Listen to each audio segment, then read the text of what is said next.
Bom dia, Clara.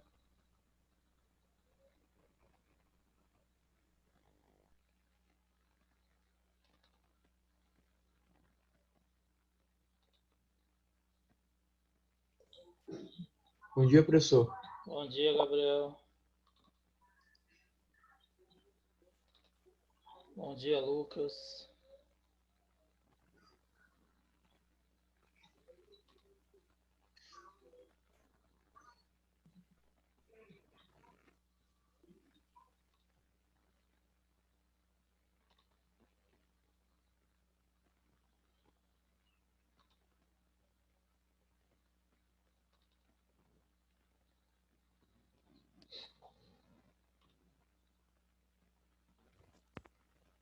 Bom dia, Guilherme.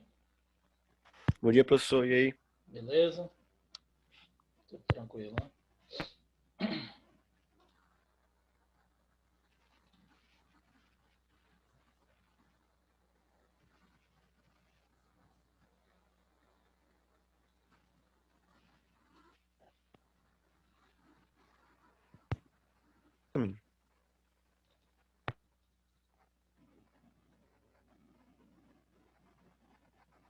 Professor? Oi. Fala, Gabriel. Tá me ouvindo?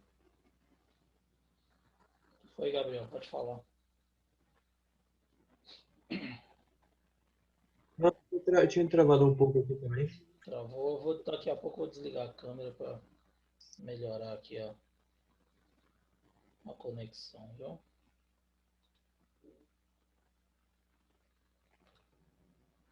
Vou desligar ela aqui, porque aí a gente melhora um pouco aí a qualidade da transmissão.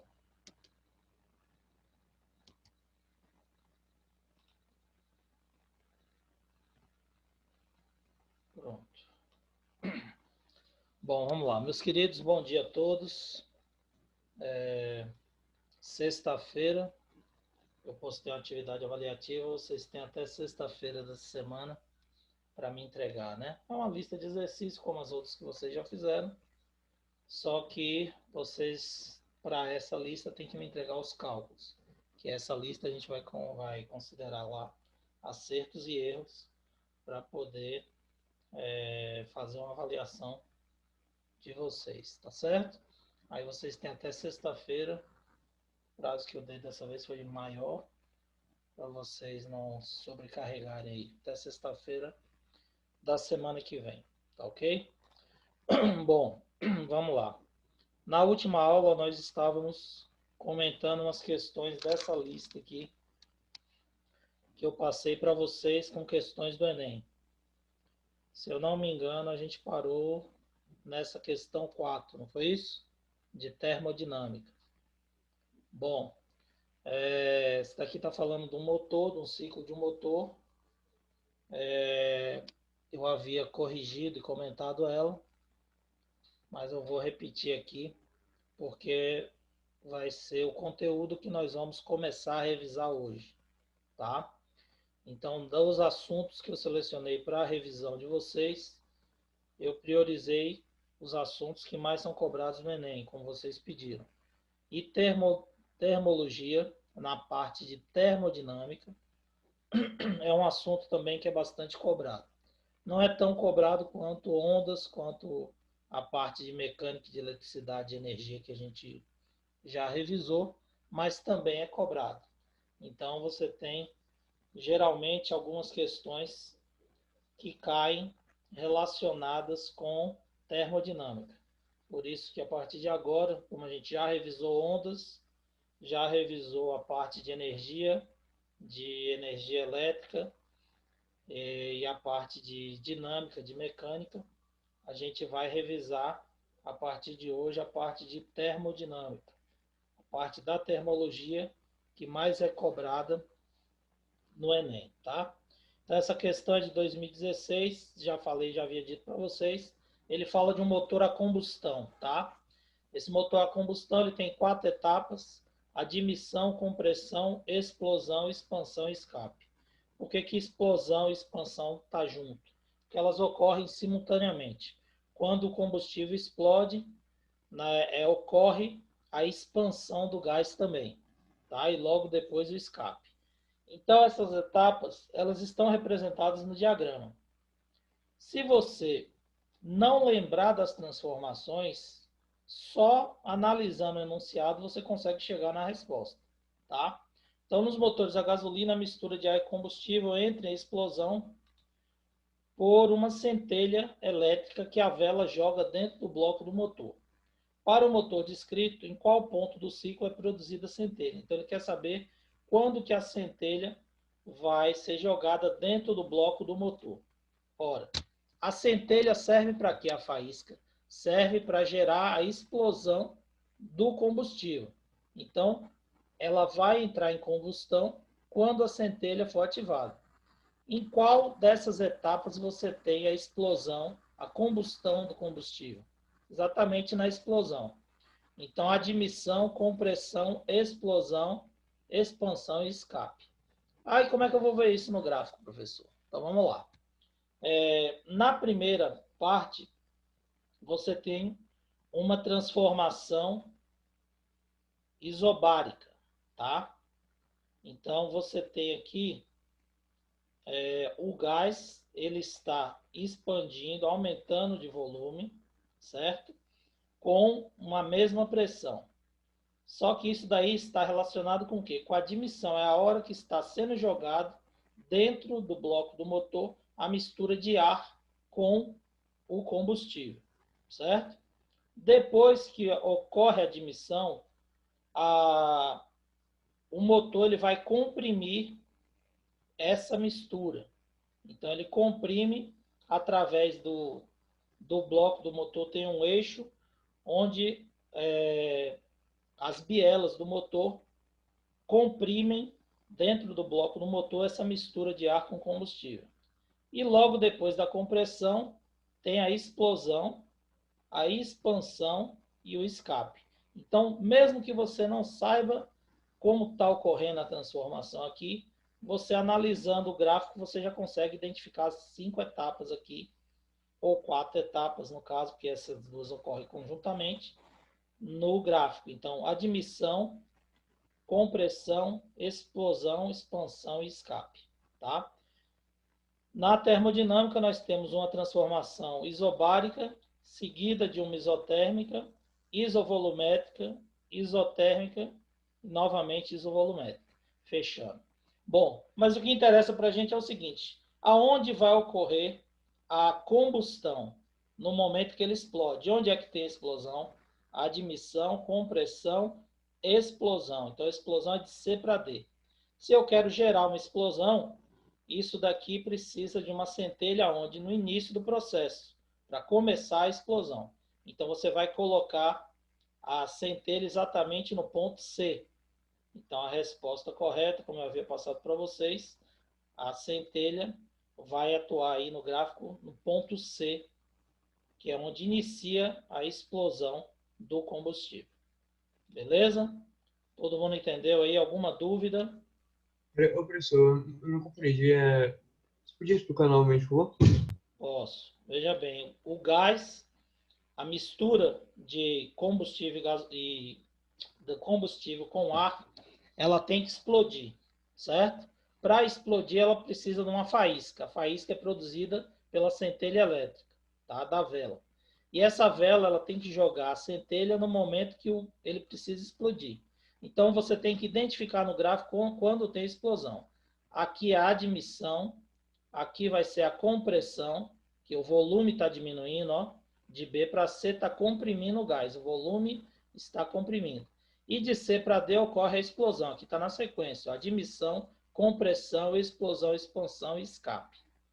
Então, quando você bota aqui admissão, compressão, C para D vai ser a explosão. Então, se a explosão tem que acontecer de C para D, você tem que jogar a centelha em C para que ocorra a explosão e o gás vá até o ponto D. Certo? Então, a centelha é produzida exatamente no ponto C. Certo? Eu falo assim, na letra B e na letra A. O quê? Eu falo A e B. A e B estão indo na mesma direção. Não, mas aqui é porque essas etapas são juntas. É compressão e distensão, tá? Quando no momento que ela escapa, que o gás escapa, ela volta novamente para o ponto inicial, para comprimir de novo. Porque tem o eixo que faz o motor, as peças do motor subir e descer, o anel e a biela subir e descer dentro do bloco do motor. Então ele vai voltando aqui para A para reiniciar o ciclo. Não tem nada a ver com faísca aqui, não. A faísca é só na explosão. De C para D. Não, eu falo de A para B, é qual o nome? De A para D é admissão, tá? De A para B é admissão. É a primeira etapa, certo? Bom, tá me ouvindo? Sim, professor. Beleza. Bom, a outra questão é a seguinte, questão de 2018. Muitos primatas, incluindo nós humanos, possuem uma visão tricromática, ou seja, são três pigmentos visuais na retina sensíveis à luz, de determinada faixa de comprimento de onda. Informalmente, embora os pigmentos em si não possuam cor, esses são conhecidos como pigmentos azul, verde e vermelho. Então, nós temos a capacidade de visualizar esses três pigmentos, tá? E estão associados à cor, que causa grande excitação, Ô, Carlos, na retina. Sim, essa aí que você está resolvendo de questão aleatória do Enem, né? são questões, porque assim, o assunto que a gente está revisando nem sempre tem muitas questões do Enem. Eu já fiz uma lista só com ondas. Aqui agora eu peguei, como a gente encerrou a revisão de ondas, eu peguei as questões mais atuais para mostrar para De vocês. óptica também e tal, né? Isso, tem óptica, É tem... porque Aqui, ó, na aula passada a gente começou, tinha mecânica, tá? Aqui a parte de mecânica, ó, aceleração. uhum. Depois essa daqui é de eletricidade e associação de resistores. Essa daqui de frequência de ondas também, que a gente já tinha Na revisado. outra parte da revisão. Isso. Aí eu estou pegando essa de termologia, que a gente vai revisar agora na sequência. E essa daqui é de óptica, tá? Então, os assuntos assim que mais são cobrados, eu já revisei. Só está faltando agora termodinâmica, que é o que a gente vai revisar agora, e depois alguma coisa de óptica, que a gente não revisou em ondas, mas a gente já viu muita coisa de óptica em ondas também, certo? Essa parte aqui nós não vimos, não revisamos, que é a parte de pigmentação de cores, né? De visualização de cores, mas nós já vimos esse assunto lá no segundo ano. Então, o que acontece? Obrigada, Carlitos. Nada, querido. O que acontece? Essa combinação desses três pigmentos, a depender da intensidade, vai dar as colorações que nós enxergamos. Então, por exemplo, a sensação que temos ao observar um objeto colorido decorre da ativação relativa dos três pigmentos. Ou seja, se estimulássemos a retina com uma luz na faixa de 530 nanômetros, ou nanômetros, tanto faz, a questão de pronúncia, que está representado no retângulo 1, não excitaríamos o pigmento azul. O pigmento verde seria ativado ao máximo e o vermelho seria ativado aproximadamente 75%. Isso nos daria a sensação de ver uma cor amarelada. Já uma outra faixa de luz de comprimento de onda de 600 nanômetros, está representado no retângulo 2, estimularia o pigmento verde um pouco e o vermelho cerca de 75%. Isso nos daria a sensação de ver laranja, uma cor laranja avermelhada. No entanto, há características genéticas presentes em alguns indivíduos, conhecidas como daltonismo, em que um ou mais dos pigmentos não funcionam corretamente. Então, isso é no olho normal. O daltônico, ele não consegue visualizar um ou mais desses três pigmentos, tá? Depende do grau de daltonismo. Tem gente que não enxerga nenhum. Tem daltônico que não consegue enxergar nenhum pigmento. Então, ele não vê as cores dos objetos. Ele só enxerga preto, branco e cinza, tá? Mas é um caso mais raro de daltonismo. Então, o que acontece? Você tem aqui o gráfico, tá? O percentual de ativação, a faixa de onda em nanômetros, tá? E aí você tem aqui a coloração azul, verde e vermelho. Bom, o que ele fala? Caso estimulássemos a retina do indivíduo com essas características, ou seja, daltônico, que não possuísse o pigmento conhecido como verde, com as luzes de 530 nanômetros, que é esse gráfico aqui, e de 600 nanômetros, que é esse outro gráfico aqui, que são os retângulos 1 e 2, que está no gráfico, tá? Na mesma intensidade luminosa, esse indivíduo seria incapaz de ver o quê? Qual a cor que esse indivíduo não conseguiria enxergar ou distinguir? Repete a Então, veja pergunta. bem, caso você estimulasse a retina do indivíduo com essas frequências de onda aqui, do gráfico 1 e 2, tá vendo? Gráfico 1 e 2. Esse indivíduo é daltônico. O que ele não conseguiria enxergar? Então, veja bem. Essa questão é resolvida basicamente com a análise do diagrama. No enunciado é informado que para a pessoa perceber determinada cor é necessário que ocorra ativação de determinados pigmentos, frequências de ondas, e que no caso daltônico algum desses pigmentos não funcionam corretamente.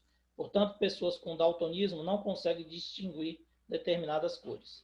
Observando o retângulo 1, identificamos que ao estimular a luz na faixa de 530 nanômetros, a pessoa com daltonismo só terá ativação do pigmento vermelho. Por quê? Ela não enxerga o verde, o azul não foi ativado nessa frequência, ó. Tá vendo? O azul é de 0 aqui, ou de, sei lá, 350 ou 300, até o início, 530. Então, de 530 para cima, ele não ativa o azul. O verde ele não enxerga. Então, ele só vai conseguir visualizar o quê? O vermelho, certo? Então, ele só ativa a cor vermelha, com a intensidade de aproximadamente 75%, pois o azul está fora da faixa e ele não possui o pigmento verde, certo? Note ainda que o mesmo acontece na faixa de 600 nanômetros, que é o retângulo 2. Sendo assim, a pessoa não será capaz de distinguir cores diferentes para esses dois comprimentos de ondas. Por quê? Quando ela enxergar aqui nos 600 nanômetros, ela também não vai conseguir enxergar o verde e também está fora do azul. Então, ela só vai conseguir enxergar um percentual aqui em torno de 60% do pigmento vermelho. Então, ela vai ver vermelho para 1 e vermelho para o 2. Ela não vai conseguir distinguir as cores. Portanto, a resposta correta é a letra E. Distinguir os comprimentos de ondas, pois ambos estimulam o pigmento vermelho na mesma intensidade. Falou o quê, Gabriel? Não, falo assim, dá para distinguir a condição de 550 de amarelo. Nanômetros. Nessa faixa aqui, ó, de 550 nanômetros e 600, o pigmento verde vai ter a mesma curvatura, ó. Então vai ter a mesma intensidade. Se ele enxergar aqui, ele vai enxergar algo em torno de 100%. Se ele enxergar nesse ponto aqui, algo em torno de 70%, 60%.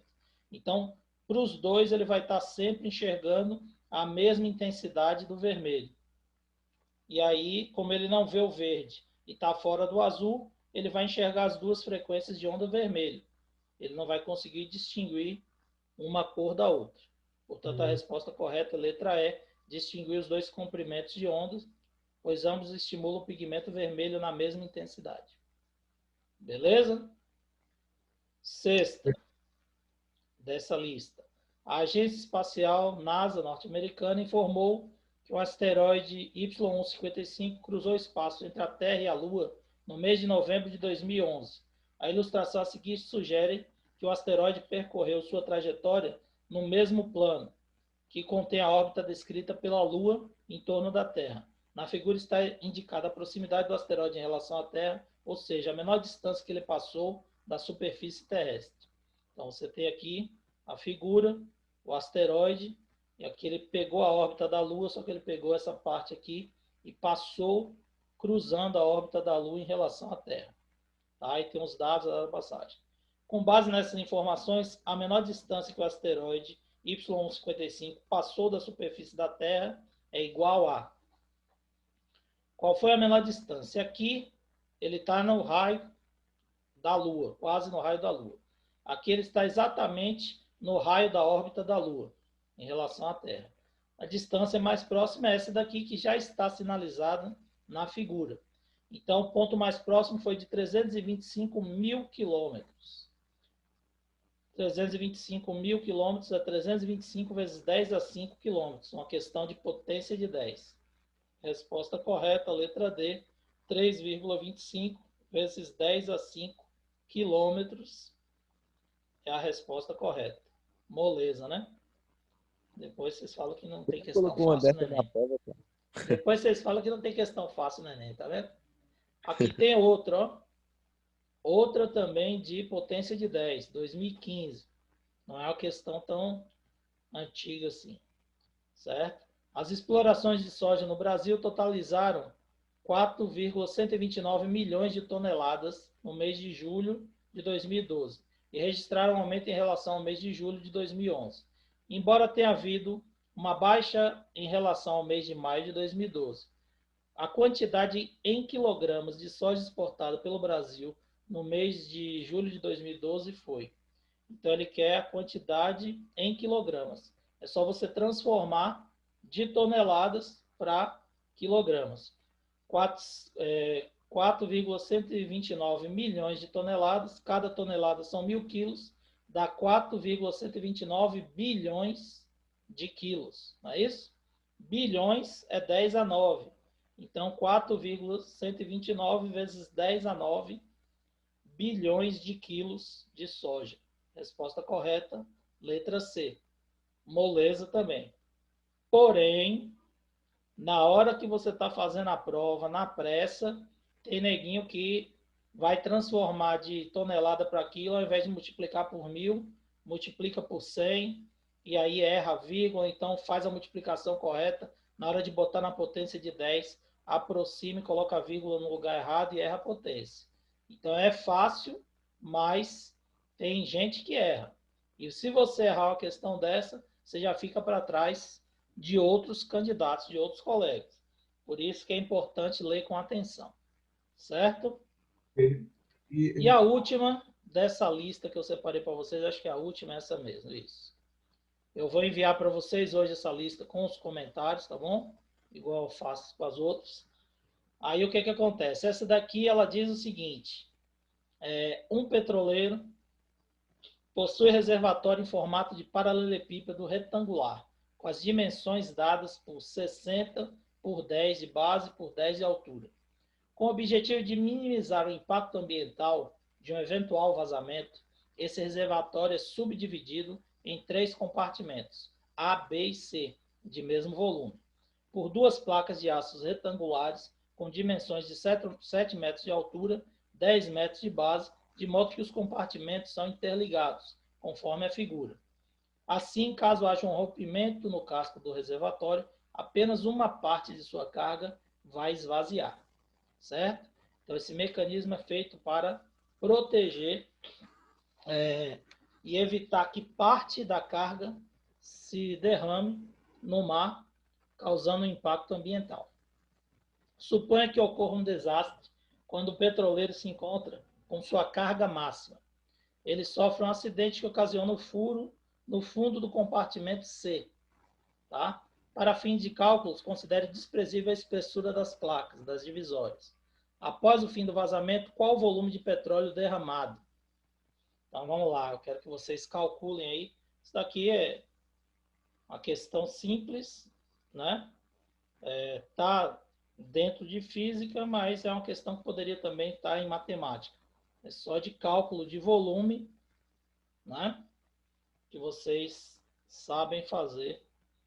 Então eu quero que vocês calculem aí agora e me digam qual é a resposta. Oi, Gabriel. Podia botar no início aí? Ah, sim, peraí. Você quer ver o enunciado? Para ficar.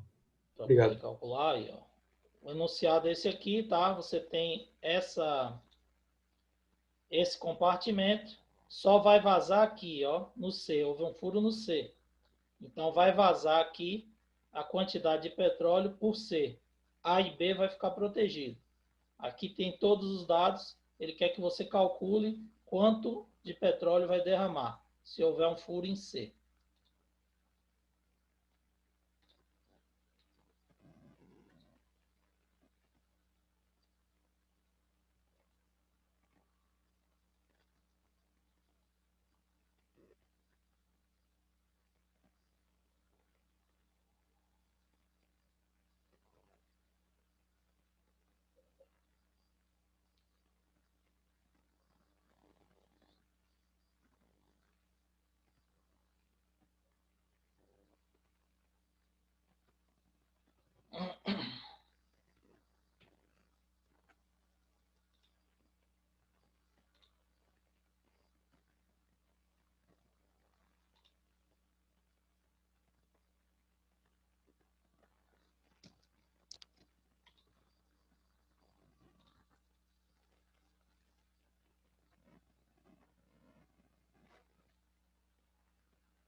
Abrir o vídeo aqui para aguardar essa resposta.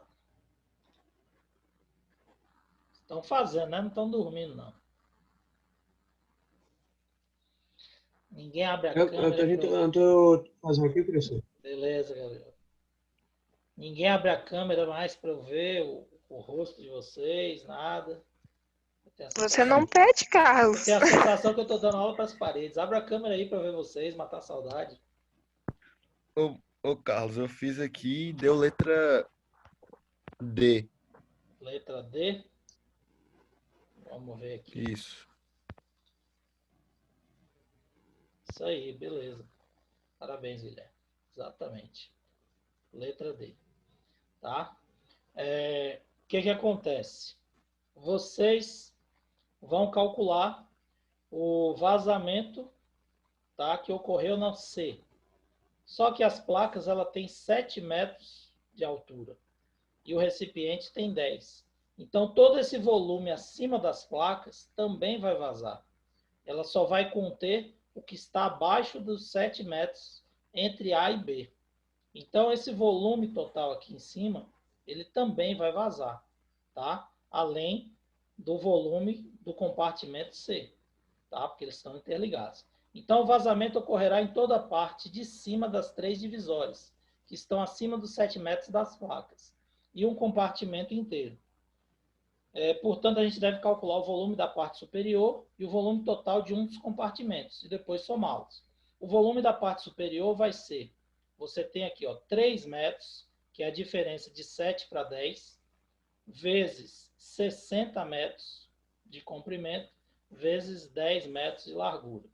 Então, 60 vezes 3 vezes 10, 1.800 metros cúbicos, tá? Esse é o volume que vazou só da parte superior. Só que se o furo é aqui em C, a parte do compartimento C também vai vazar. Então, a gente vai calcular o volume do compartimento, que são 7 metros, tá? Pegou 60 e dividiu em 3 partes iguais, então aqui tem 20. Então, é 7 metros de altura por 20 de comprimento e 10 de largura. Então, você tem 7 vezes 20 vezes 10, 1.400 metros cúbicos no compartimento. O volume total derramado vai ser 1.800 mais 1.400, como o Guilherme falou, 3.200 metros cúbicos. Portanto, a resposta correta é letra D. Está na potência de 10, 3,2 vezes 10 a 3 metro cúbico. Beleza? Dúvidas, meu povo? Vou mandar Não, professor. esse cálculo para vocês aí, tá bom? Junto com o link da aula. E agora Beleza, Carlinhos. nós vamos falar aqui, deixa eu abrir aí, termodinâmica. Poxa, Carlinhos, antes de você encerrar a aula, já estava aqui falando que essa era a minha aula sua favorita. A minha favorita, porque você nunca assiste, né? Ai, ai. Epa, eu assisto sim. Deixa eu achar aqui o slide. Aqui, beleza. Queridos, agora a gente vai começar a revisão de termodinâmica, tá? Desliguei novamente a câmera para melhorar aqui a transmissão, que já estava falando aqui que a internet está ruim de novo. Então, olha só. Nós vamos revisar a termodinâmica, tá? Hoje eu vou passar só uma introdução, que daqui a pouco nosso tempo vai acabar. E essa introdução de termodinâmica para dar início à revisão que nós faremos na próxima aula, aula de quinta. Por que revisar a termodinâmica? Já falei no início que é um outro assunto que também é bastante cobrado no Enem. Não tanto quanto ondas ou a parte de energia, mas também é cobrado. Então é importante a gente estudar a termodinâmica. Bom, vocês sabem que a termodinâmica é uma parte da termologia. Então, termologia é a parte da física que estuda a relação de temperatura e calor entre as substâncias. E vocês sabem a diferença de temperatura e calor. Temperatura é o nível de agitação molecular de uma substância, enquanto que o calor é a transferência de energia de um corpo para outro. Então, energia em trânsito é calor. Bom, a termologia, na sua primeira parte, é dividida em termometria e calorimetria. E depois, termodinâmica. Então, termodinâmica é uma parte da termologia. Essas partes iniciais de temperatura, isso não cai, não é muito cobrado no Enem. Ela pode até ser cobrada, mas indiretamente. Quando ele pede para calcular alguma coisa, alguma transformação gasosa, e você obrigatoriamente vai ter que transformar a temperatura para Kelvin, tá? Então, você vai ter que saber essas transformações. Bom, o que é termodinâmica? Termodinâmica, ela é caracterizada pela transferência de energia, tá, entre um sistema e uma vizinhança. Então, se existe transferência de energia, calor passando de um sistema para uma vizinhança, você tem uma característica de termodinâmica, tá? Essa energia não precisa necessariamente ser na forma de calor. Pode ser na forma de trabalho, pode ser na forma de temperatura, tá? Então, essa energia que é transferida entre um sistema e uma vizinhança, ela pode não ser obrigatoriamente energia calorífica, tá? Bom, como seria isso? O que é sistema, o que é vizinhança? Então, sistema é tudo que eu separo para estudar o comportamento do gás, tá? Enquanto que vizinhança é qualquer coisa que não faz parte do sistema.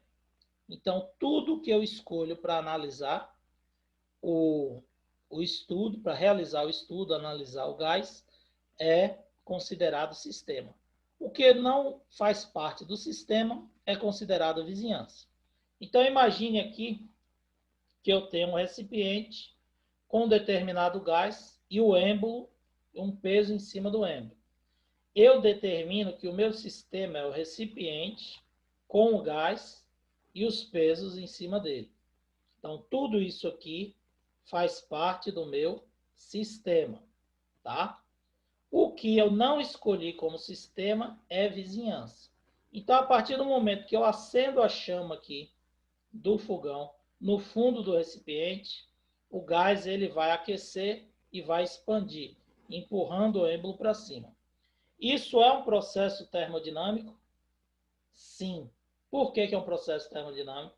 Porque está havendo transferência de calor entre o sistema e a vizinhança, ou entre a vizinhança e o sistema, tanto faz. Nesse caso aqui, a vizinhança está fornecendo calor para o sistema. Por quê? Porque o que é o meu sistema? O recipiente com o gás e o peso em cima. Foi o que eu escolhi para ser o meu sistema. A chama do fogão aqui não faz parte do meu sistema. Então, isso caracteriza um processo termodinâmico. O calor está passando, a energia está sendo transferida através do calor da chama para o recipiente com gás e os pesos. Então, caracteriza um processo termodinâmico. Ok? Bom, o sistema recebe calor do meio e a força aplicada pelo gás realiza trabalho. Por quê? Porque ele vai empurrar o êmbolo para cima. Se ele empurra o êmbolo para cima quando ele expande, o que vai acontecer? Tem força e tem deslocamento. Se houve força e houve deslocamento, está existindo o quê? Realização de trabalho. Então, por que o gás expande? Então, o gás está preso aqui no recipiente, existe uma temperatura, um nível de agitação molecular, e quando você fornece energia calorífica para esse gás, essas moléculas recebem essa energia calorífica e transformam em energia cinética. As moléculas começam a se agitar mais. Vai haver um maior choque entre elas e vai aumentar a pressão do gás. Essa pressão ela vai aplicar uma força. Lembre-se que pressão é força sobre área. Essa pressão provocada pelo aumento da temperatura, ela vai provocar uma força na área do êmbolo, que é móvel, e vai empurrar esse êmbolo para cima, realizando o deslocamento. Então, se tem força e tem deslocamento, tem trabalho. Repete aí, Gabriel, por favor, que eu não escutei. Gravando um pouco, não entendi. Repete, por favor. Olha só, quando você fornece, através do gás, calor para as moléculas, a energia cinética das moléculas aumenta a vibração, a temperatura, a agitação das moléculas. Isso vai aumentar o choque entre elas e, consequentemente, a pressão que ela vai exercer sobre o êmbolo. Pressão é força sobre área. Então, ela vai aplicar uma força sobre a área do êmbolo, empurrando esse êmbolo do recipiente para cima. Quando isso ocorre, está havendo força e deslocamento. Se ocorre força e deslocamento, é porque houve o quê? Trabalho sendo realizado. Certo? Conseguiu ouvir agora, Gabriel? Gabriel? Obrigado. Conseguiu ouvir? Beleza. Então, tem trabalho porque o sistema aplica força através do gás e promove o deslocamento do êmbolo. Certo? Bom, como a gente vai calcular esse trabalho? Como a gente calcula o trabalho na transformação gasosa? Então, a gente considera aqui um recipiente e as 3 grandezas macroscópicas. Que grandezas são essas? Aquelas que nós podemos observar a olho nu, visualmente. Então, grandezas macroscópicas são as grandezas que nós observamos a olho nu, que são o quê? Pressão, volume e temperatura. Tá? Então, pressão, volume e temperatura pode ser observado a olho nu. Imagine que o gás esteja aqui ocupando um volume a uma determinada pressão com uma temperatura, certo? A partir do momento que você empurra o êmbolo para cima, tá? Você vai provocar uma variação nas grandezas. Se a pressão permanecer constante, para o volume aumentar é porque a temperatura subiu, certo? Então, quando a temperatura subiu, o volume aumentou e a pressão que o gás realizava no recipiente permaneceu constante. Então, esse trabalho vai ser igual à força que ele aplicou sobre o êmbolo, que é a nossa pressão, e o deslocamento. Deslocamento é quanto o êmbolo subiu, que corresponde ao volume final menos ao inicial. Então, a variação de volume dá o deslocamento. Logo, o trabalho pode ser obtido, trabalho igual a pressão vezes variação de volume. A unidade continua sendo joules, que é a mesma unidade que nós já havíamos estudado. Então, calcular o trabalho na expansão gasosa vai ser força vezes deslocamento, que nesse caso vai ser pressão vezes variação de volume. Tudo no SI para achar o trabalho em joule. Tá? Então, a pressão em newtons por metro quadrado e o volume em metros cúbicos. Beleza? Meus queridos, isso aqui foi só uma introdução para a gente relembrar aí a parte inicial de termodinâmica. Na próxima aula de quinta-feira, a gente começa detalhadamente a revisão de termodinâmica, falando de todas as transformações gasosas aí. Beleza?